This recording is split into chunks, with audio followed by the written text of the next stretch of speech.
What's up, everybody? Hey, Tom Laird here, host of the Advice from a Call Center Geek podcast and founder of Expedia. For exceptional contact center outsourcing, trust Expedia. We're fully AI-driven, as all of you know, and can handle voice, email, chat, and all of your digital channels.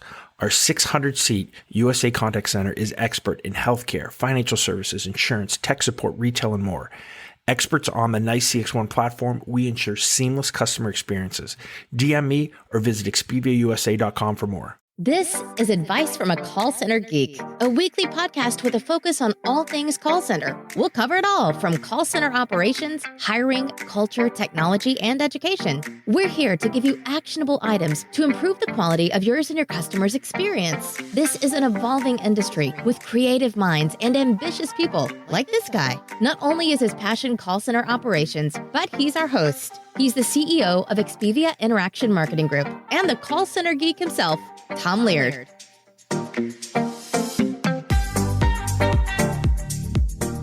Welcome back, everybody, to another episode of Advice from a Call Center Geek, the call center and contact center podcast. We try to give you some actionable items to take back in your contact center, improve your overall agent experience, improve the customer experience, hopefully just improve the overall contact center as well. How's everybody doing?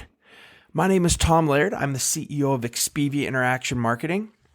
We are a 500 to 600 and rapidly growing USA BPO outsourced contact center located here in Erie, Pennsylvania.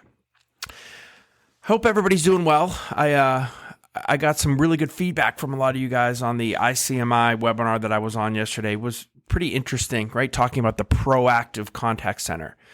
And some of the tools that we can use, from speech analytics to some of the tools that are coming out with real-time transcription and agent assist, along with what we can do from a KMS standpoint and trying to get our reps to understand certain things. So really cool conversation. I'm going to post that link out as soon as I think it comes out. Should be out today. There was a kind of a roundtable discussion on it with some really interesting people and really good contact center minds. So pretty excited about that. I'm going to give a pub here or a shout out for our next episode. I may be able to sneak an extra one in there, but on the 9th, we're going to have the CEO of NICE inContact, Paul Jarman, joining us, which I'm super excited about. It's taken us a little bit of time to kind of get that in order. Not their fault, probably more my fault, but pretty cool to have him and to give some experiences.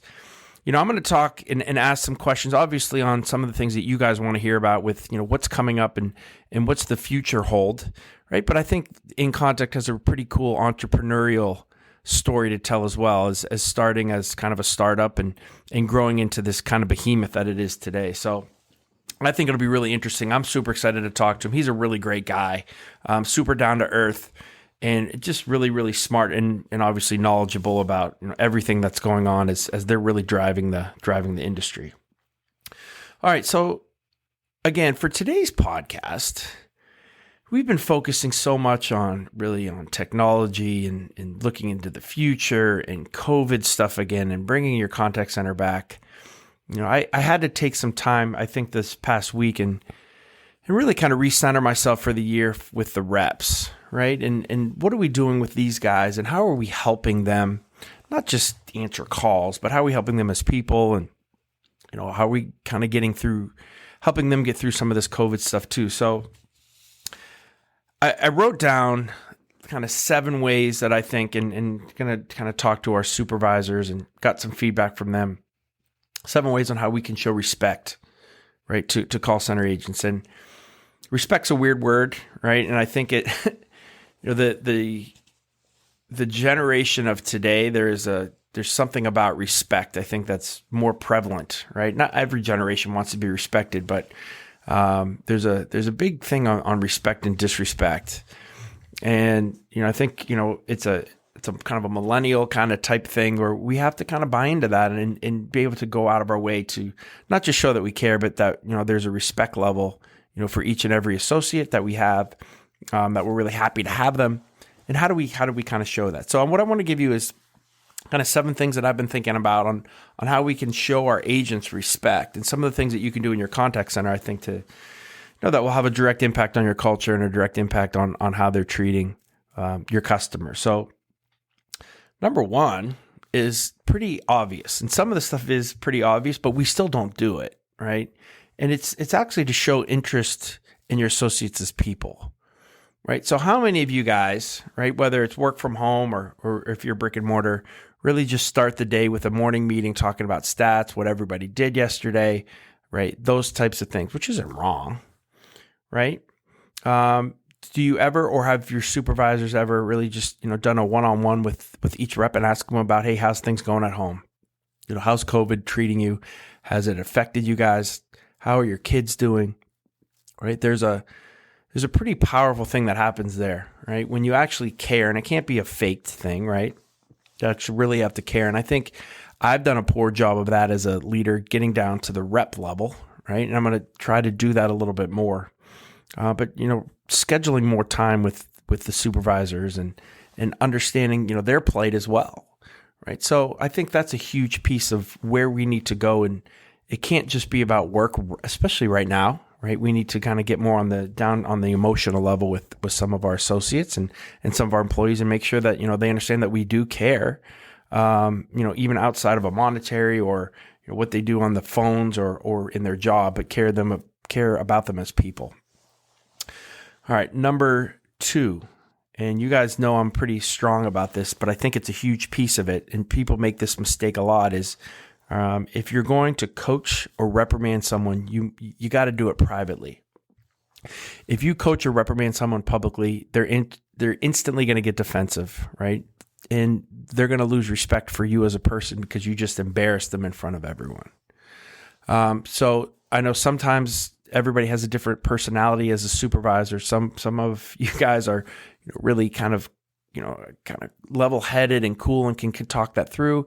Other people have more of people here call me the champagne bottle, right? Because I can take a lot, and then all of a sudden I just pop, right? I'm trying to work on that. Right. So we all have personalities that we need to kind of know, but if you're going to reprimand somebody, make sure that you're doing this privately in an IM, privately in a video chat. You're not doing it in morning meetings, right? You're not doing it in group calls.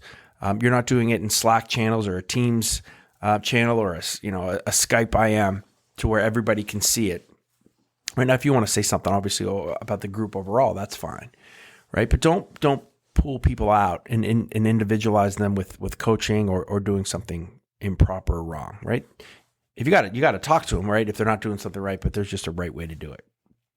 And then number 3, the flip side is you got to congratulate publicly, right? And that builds the trust, right? So a high QA monitoring score. Somebody they got an email or somebody on social media gave a shout out to the customer service team and gave a name, especially when they get specific on a name. We just had this morning, we had an email go to our client about one of our reps and just an awesome job that they did. And it was for a retail toy company that we work with. And so, the first thing, it was awesome. We're starting to build this culture. So I went on to our general Slack channel, right, which is the whole company.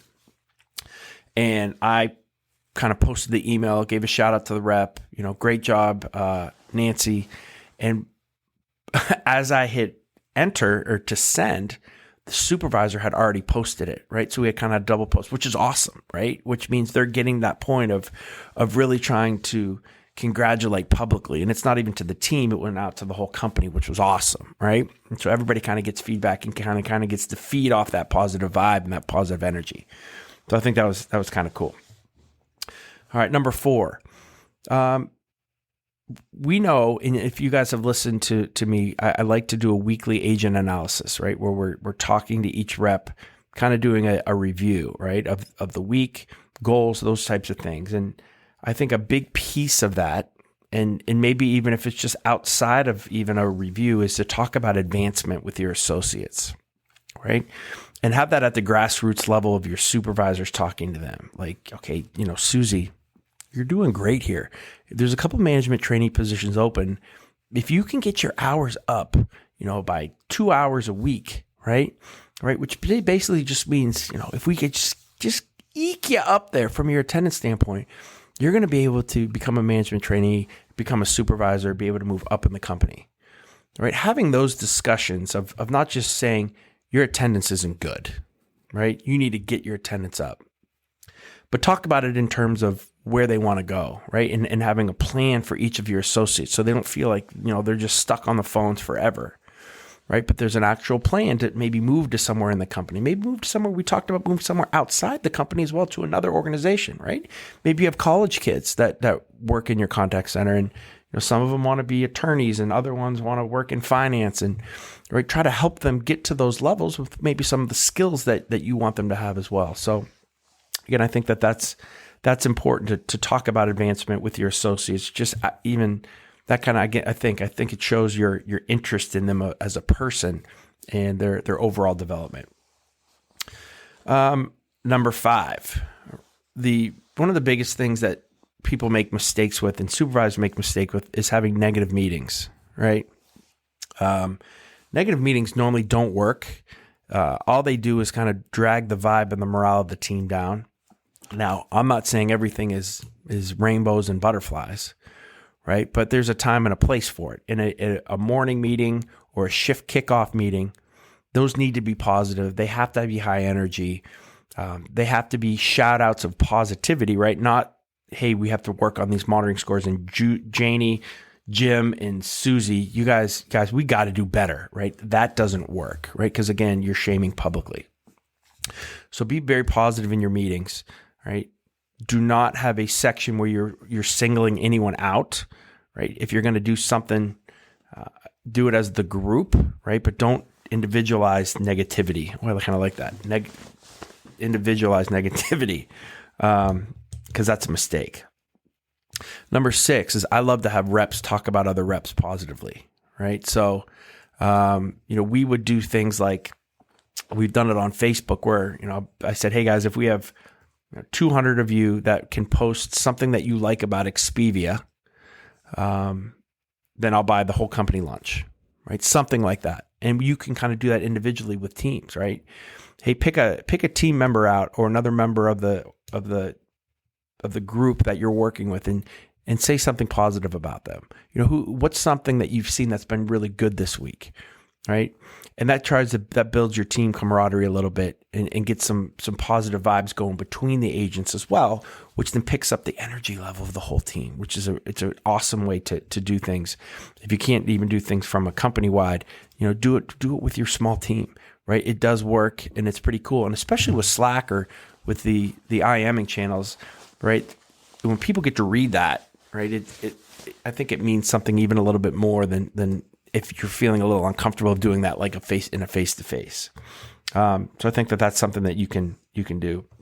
And number 7 is something that we're going to do this year, right? And I've always talked about it, but really haven't done it. But it's having management office hours, right? So to make if you are a contact center manager with supervisors beneath you, if you are a supervisor, right, to set aside, whether it's 15 minutes, whether it's a half hour a week, whether it's an hour a week, whatever that amount of time is, to where basically, if you were in college and it's office hours, right, that you can just walk in and talk to your professor. So same thing here, right? Have office hours where reps can come in and talk to the management team or talk to the higher ups. And again, does sometimes that can turn into a complaint session? Sometimes, right? But sometimes people just want to kind of, talk about what's going on. And they then understand that, again, you care. And I think that's really the gist of everything, of all these 7, right? It's different ways to show that you care about the employees, that you care about their well-being, that you care that they succeed, that you're not harping on the negative, right? You're not there to pound them, right? But really to try to lift them up and get more kind of, my dad would always call it psychic income, which I really liked, right? So you can pay monetary income, which is still probably more important, but psychic income, right, is really important as well. So guys, that's what I got for this week. Again, Paul Jarman from Nice in Contact coming on here in about a week and a half. Really excited about that. Make sure that you check out that episode. If any of you can please post a review, we're starting to kind of build those back up. I would really appreciate it. I'd love some shout outs on social media. We really want to try to build the podcast. If this has added any value to you, if you can, shoot this to 1 or 2 of your team members or one or two of your colleagues that maybe that can find some value in it as well, I'd really appreciate it. So again, thank you guys very much, and we'll talk next week.